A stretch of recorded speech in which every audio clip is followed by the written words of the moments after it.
কোনো কথা শুনতে চাই না। মা বেরো আমার বাড়ি থেকে, বেরো। মা আমি কই যাবো কোন? আপনারা স্যার আমার কে আছে? আমার বাড়ি থেকে বার করে দিয়েন না মা। তুই কই যাবি না যাবি সেটা আমার দেখার বিষয় না। তোর মতো বাঞ্জা মেয়েরে আমার বাড়িতে আমি রাখবো না। যা, বেরো যা কইছি। বাবা অন্তত আপনি একটু মাকে বোঝায় এখন না, আমি কই যাবো? বাবা কি বলবে? বাবা কি বলবে? আমি যা বলেছি আমার কথাই শেষ কথা, আর একটা কথাও হবে না। আমি তোমার জন্য কি করিনি বলো?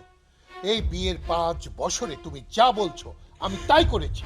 তুমি ডাক্তার, বৈদ্য, কবিরাজ, বড় বিশেষজ্ঞ, কাকে দেখাতে আমি কম করেছি? কিন্তু কি হলো পরিণাম?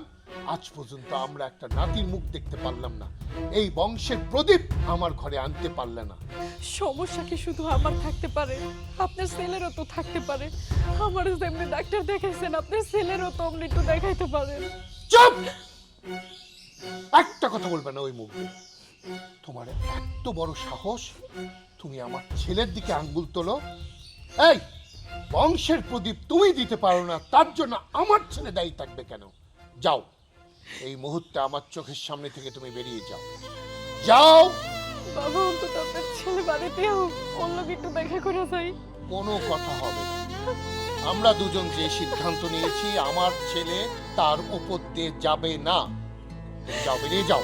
যাও বলছে। দেখো কেমন নির্লজ্জার মতো দাঁড়িয়ে আছে। কি হলো? তোমার শ্বশুর যা বলেছে কানে যায়নি? যা, বেরিয়ে যা।